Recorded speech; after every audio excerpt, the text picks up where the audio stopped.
Good morning, friends. Mark Holmes here with my buddy Cowboy Joe Boo, as well as Joe Bear in the house. And as always, I want to thank you guys for watching, commenting, subscribing, and being part of the Joe Boo Sports Report.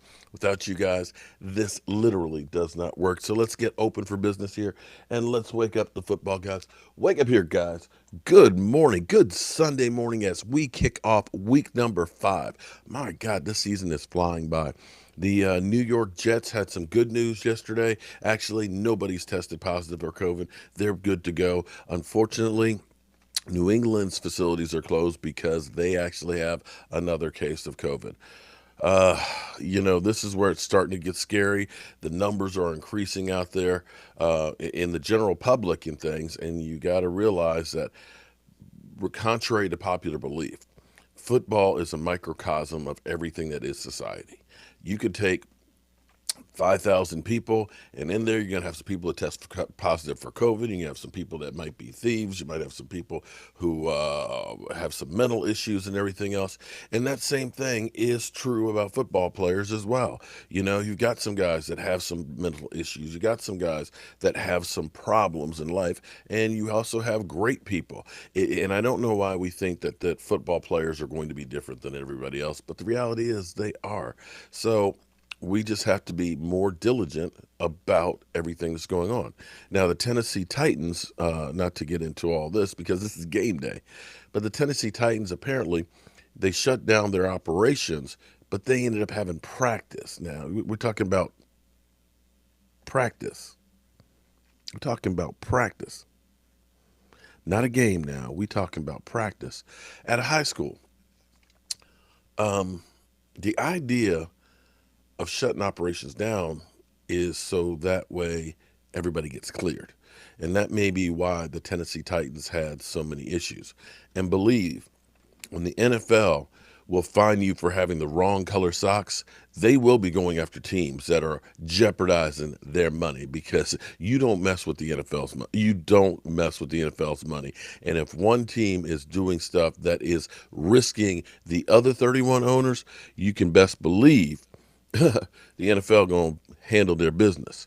So hopefully they get a grasp on what's going on, get the stuff together, and get ready to rock and roll. Me and we'll start kicking off at 1 o'clock with the early games. We've got Washington against the LA Rams. Their quarterback Haskins has been benched. We'll see if that change makes a difference. Right now for the Washington team, it's just a lack of talent.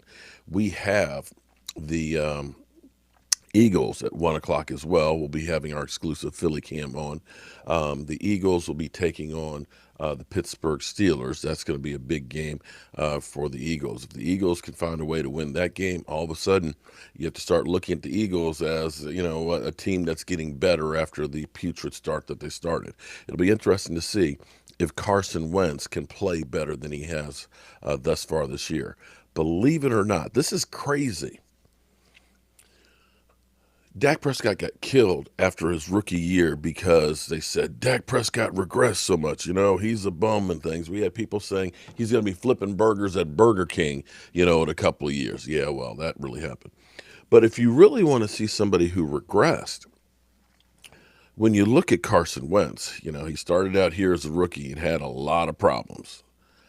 His team had a lot of problems on the offensive line, wide receivers, and things like that. All of a sudden, 2017, he was an MVP candidate. Got hurt. They go on to win the Super Bowl with Nick Foles. But since that time, that peak over here, he has steadily gone hill. Believe it or not, Carson Wentz's numbers right now are worse than they were when he was a rookie. Now, I know he's got all kinds of injury issues and things like that, and they'll come up with excuses. But the fact of the matter is, even with the guys he's throwing to, he's got a lot of issues. But, that's not my worry here. I'm worried about Danny Dimes and the New York stinking Giants that will be going to Dallas, where they're going to have the windows open, the giant glass doors that they have to open up at the same time, because if you open up one, you have risk breaking the others. The doors will be open, and I'm not sure that they've played a game with those doors open before or not. I don't think that they have. I could be wrong. I've been there where they've closed them just before the game started, but I don't know that we've played a game in there. Now, the temperature outside is going to be 90. So, my question here is this: you got that hot Texas air coming in with air conditioning on the inside. I do recall being there with one time when the roof was open that the Washington players were complaining that the field had dew on it, that it was wet because of the hot air mixing with that cold turf and making it slick. Could this be a way that Cowboys are trying to slow down that vaunted New York Giant offense that has scored not 20 points yet this season, that literally only has 3 touchdowns? I don't know. Could be. But this game is a get right game. The crazy thing about the NFL is you can lose to anybody. Anybody can beat you. It's a fact. If you're not on your game, you have a couple of plays that go the wrong way for you easily, you can get blown out. It's just the way it is. But this is a chance for the Cowboys to finally put the nail in the coffin and finally move on from Jason Garrett. This is an opportunity, of course, for Jason Garrett to show the Giant fans why you brought me in here so we can beat the Cowboys. Now, the Giants have not beaten the Dallas Cowboys since 2016.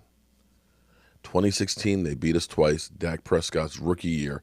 Since that time, the Dallas Cowboys have literally dominated them. Now, if the Cowboys do not get this victory, then all of a sudden it is truly time to hit the panic button. You start off 1-4, you lose to a team that you hasn't beaten you since 2016. A team that has yet to score 20 points in a game. A team that has lost its franchise running back. If you cannot get a win today, and as Michael Irvin says, your manhood, then we got some real problems. Then it's time to start firing people. It's time to start benching people and start cutting the fat and start building for next year. You're not out of it with as bad as our division is, but if you can't do this, sorry, dudes. And you talk about a team that needs a win in the worst way, it's the Dallas Cowboys.